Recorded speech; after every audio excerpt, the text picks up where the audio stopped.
So last week, I finally went surfing for the first time. As you can probably see by the sunburn on my face.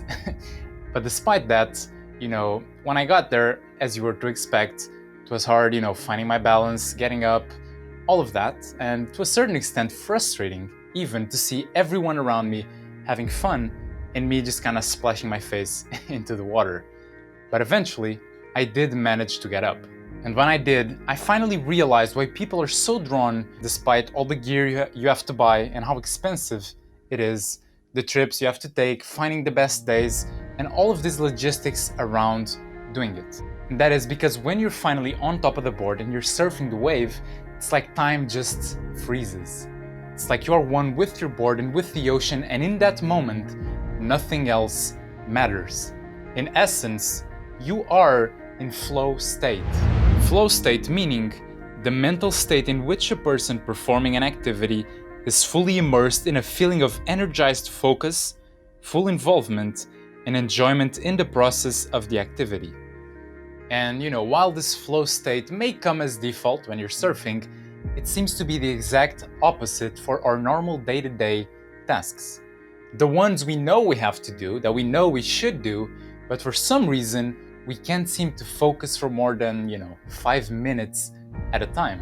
The ones that seem so simple on paper and seem so easy to attack, but as soon as we try to do so, we find ourselves trying to do anything but that. And this surfing realization made me dive deeper into how we focus and pose the following question. How do we get into a flow state with our normal day-to-day tasks? Now, for the solution I'm about to share with you, you need just a few requirements in place before we get to it.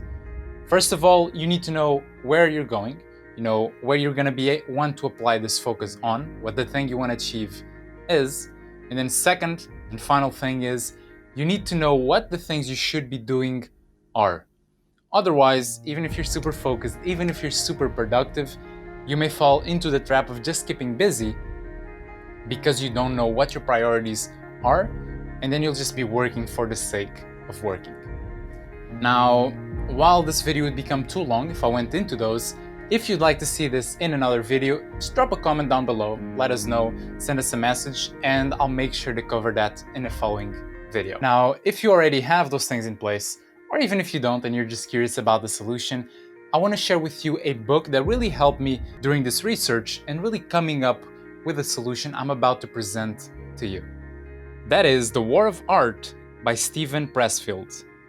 In it, Steven points out that the biggest obstacle pretty much everyone has to get over when it comes to doing the meaningful work we want to do, as focused as we can, is the so-called resistance. As he puts it, any act that rejects immediate gratification in favor of long-term growth, health, or integrity, any of these will elicit resistance.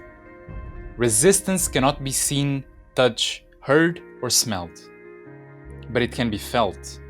We experience it as an energy field radiating from a work-in potential. It's a repelling force, it's negative. Its aim is to shove us away, distract us, prevent us from doing our work. Resistance arises from within. It is self-generated and self-perpetuated.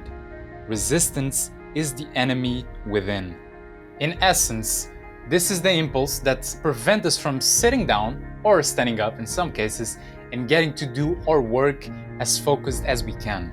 It's a little voice inside that bargains with us, that asks for 5 more minutes of Instagram in return for focused work.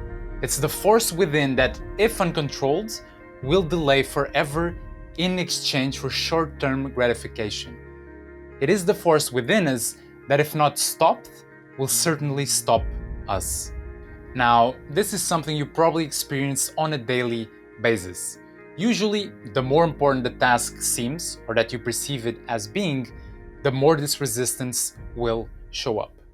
And with this in mind, we have to change the question from how do we get into a flow state and turn it into how do we deal with resistance?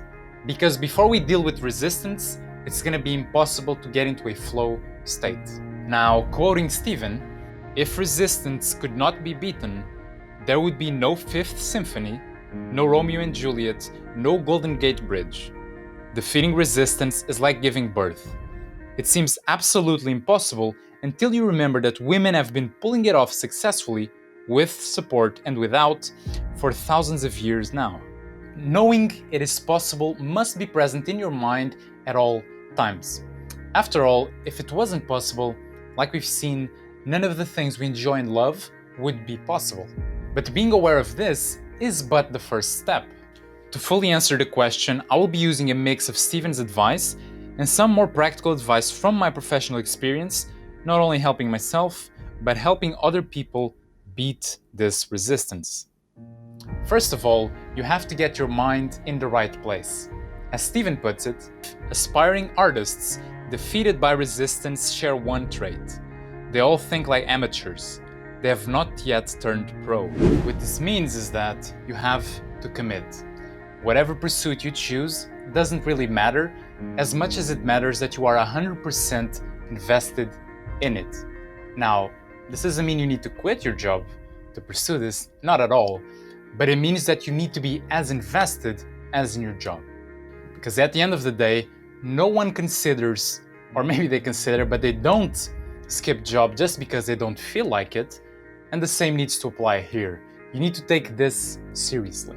Now, this is the hardest one to give actual practical advice, because it is such a yes or no type of thing. Either you are committed or you're not. It really boils down to, for how kind of shitty advice this is, boils down to kind of just doing it. But that's just for the first part. Because when it comes to the actual practical advice on how to beat resistance, there we can be very, very specific. And in essence, it boils down to two things. Number one, prioritizing your work. And number two, easing your way into a flow state. Now, there are a few other things when it comes to, maybe much other things when it comes to getting the best results you can.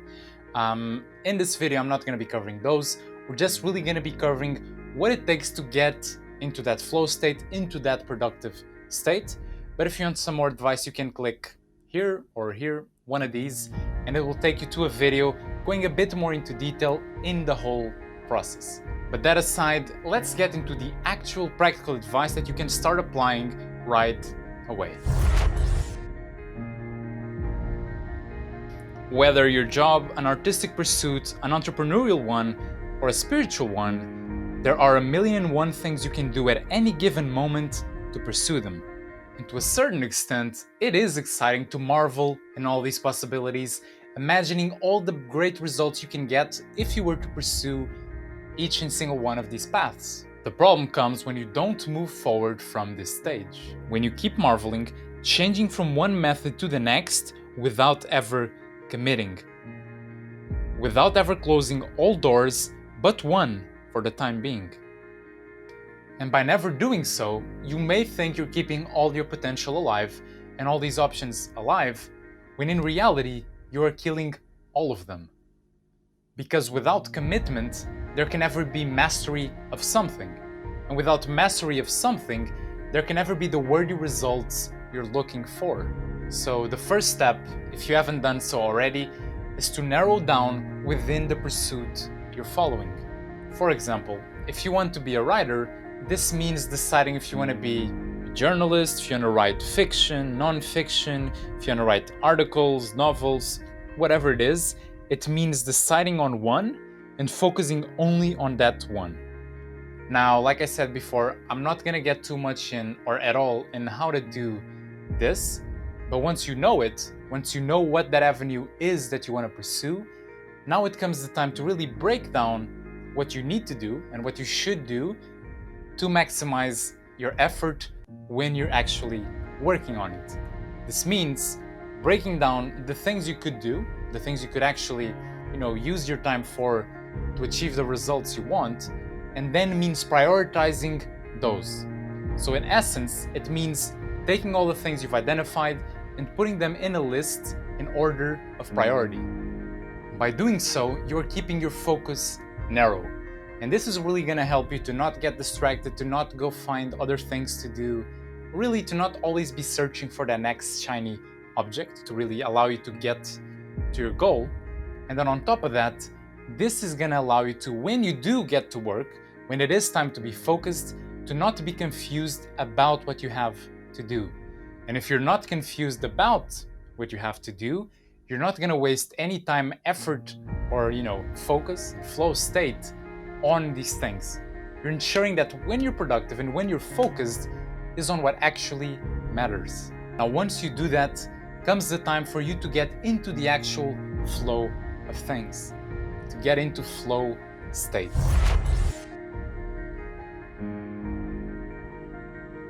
Now, the first thing you need to know about getting into flow state or into a focused state, and one that is so overlooked, is that being focused and being in a flow state is a skill. And what this means is that the more you do it and the more you practice it correctly, the easier it becomes for you to get into that state. Now, on the one side, this is great news, because even if you are the most unfocused person in the world, it means that you can improve, and you can improve a lot, like as with any skill. But on the other side, as with any skill, it also means that it's gonna take time. There's no quick fixes or quick hacks I can give you that are gonna make you focus from, today to tomorrow. It is gonna take time. Now, with this in mind, there is something that you can do, that anyone can do, to make it much easier to not only develop this focus, but to also ease yourself into this state of focus. And that is ritualizing what you do before work. Now, due to the nature of how our brains work, it is incredibly hard to shift focus from one task to the other, especially if they are very different in what they require from you. The truth is that different tasks require different types of focus, and the brain needs time to change and get used to this new type of focus. Now, that being said, the best way I've really found to, ease your way into focus and to be able to shift your focus is with a pre-work routine or pre-work habits that you always do in the same order before you get to work or when you want to reset this focus. Now, the benefits for this are twofold. Number one, you are building the connection in your brain that associates the ending of the routine with starting to work, making it much easier to transition. And number two, if properly crafted, this routine will start the process of getting focused much before you get to work. Emphasis there on well-crafted routine. Because if yours consists of, 15 minutes of Instagram, followed by one YouTube video before you get to work, you're gonna be anything but focused. Because the main concept you want to keep in mind when crafting this routine is mindfulness. In other words, to implement practices that make you slow down, become more conscious and aware of yourself, of your thoughts, and that are gonna allow you to start your day with those same benefits. To do this, there are three main practices that I recommend. Number one, meditation. Number two, cold showers. And number three, journaling. Now, for all of these, you want to keep them simple and put all of your focus in the consistency you're going to have with them and how well you do them. Now, to keep the video not too long and not to drag this out too much, I'm going to include some articles and some resources down below to really help you with meditation, with cold showers, with journaling, all of those. But in essence, you just want to keep them as simple as you can and really focus on being consistent with them and executing them correctly. Because it is much better to have a 10-minute routine that you always do consistently and well than to have a 40-minute routine that you always forget and that you never really do correctly. Now, personally, I've been doing mostly cold showers every morning, followed by meditation and then a coffee before I get to work. And even though at the beginning I didn't see that many results and things kind of, seemed normal, for the most part, cold showers are pretty hard to get into. For the most part, things seemed pretty normal until, and because it was such a slow progress as it is with these things, it's step by step, you only really notice the results when you then forget one day. And then you notice how much worse your day, your productivity is without them. And that is because you've made so much progress, but because it was slow, you didn't really notice. And that's why I really want to put the emphasis on this and really finish the video on, which is be patient. which is be patient, please. Like, this is gonna take time. Don't look at this as a shortcut, as the final solution to give you everything you want, but look at something that it is very crucial to have to be able to focus and to be productive. But no, especially because it is a skill that is so lacking nowadays, you shouldn't expect it to be easy to acquire. Or not even to expect it to be easy. Even if even if I've been doing this for quite a few years now, it doesn't mean it's easy. There are still some days when, I wake up, I didn't sleep properly, I'm tired, I'm grumpy. But even though those days happen, they're much more manageable. And because those are much more manageable, it makes the days that are good so much better as well. Because even if it seems like it's gonna be a long time and you're gonna have to be doing this for so many years, what you have to remember is that time will pass anyway. Those weeks, those months, those years will pass anyway. But if you start right now implementing those small things that could lead to big results, eventually you're much more likely to get those big results. But you do have to start. Thank you for watching.